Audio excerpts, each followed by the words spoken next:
هذا سؤال يسأل فضيلة الشيخ يقول: إننا وجدنا هنا ولله الحمد مجتمعين متحدثين وليس لنا خلاف وبيننا خلاف، ولكن أرى بعضنا لما رجعوا إلى بلادهم أصبحوا مختلفين، بل يحذر بعضهم من بعض مع أنهم سلفيون مرجعهم واحد وكلهم يعظمون المشايخ من أهل السنة في هذه البلدة، فما نصيحتكم لهؤلاء جزاكم الله خيرا؟ أنا أنصح إخواني دائما وأبنائي من طلاب العلم أن يبتعدوا عن أسباب الخلاف، يعني التمسك بالنصوص أمر حتم ولا بد منه، لكن الاجتهادات التي قد تؤدي إلى الفرقة في اجتهادات نافعة ينفع الله بها الإسلام والمسلمين، ولهذا بقي باب الاجتهاد مفتوحا لنفع الأمة ولهدايتهم وللاستنباط من كتاب الله وسنة رسوله عليه الصلاة والسلام.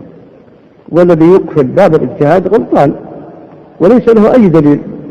ولكن أولا هناك لا يجتهد إلى الكفر الذي تزود من علوم الكتاب والسنة واللغة وغيرها، هذا يجتهد وينظر فيما ينفع المسلمين حينما تنزل بهم النوازل. وأما طلاب العلم فيفهم ما يستطيع من فهم النصوص، ولكن في الحوادث والنوازل هذه لا يتكلم فيها إلا أخبار أهل العلم، حتى كثير من العلماء قد لا يقف عن هذا المستوى. ولهذا قال الله عز وجل: وإذا جاءهم أمر من الأمن أو الخوف أذاعوا به ولو ردوه إلى الرسول وإلى أولي الأمر منهم لعلمه الذين يستنبطونه منهم. حتى أولي الأمر هم العلماء والحكام، وليس كل أحد منهم يستطيع أن يواجه الأحداث بالاستنباط والتغلغل في معرفة الأحكام إلا الأفراد. فلا إذا جاءت الأحداث خاب الناس، يأخذ الرجال والنساء والأطفال وصغار طلاب العلم. هذه الأمور تسند إلى أولي الأمر، وأولي الأمر يسندونها إلى من هو أرقى وأعرف بمواجهة الأحداث. هذه الأمور يا أخوة الآن إيش اللي يخلي كثير من الطيبين يختلفون؟ هو خوض في أمور لا يحسنونها. فهذه الأمور والأحداث والنوازل ترجع لنوعية خاصة من العلماء بارك الله فيكم، لا لكل أحد. فأرى أن طبعا أنهم كلهم على منهج واحد ولكن يختلفون ويحذر بعضهم من بعض.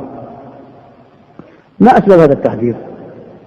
من أسباب هذا التحذير الخوض في الكلام، وإذا خاضوا في الكلام أدى إلى فرقة، وإذا وجدت الفرقة نشأت الآراء الفاسدة التي قد تستوجب التحذير.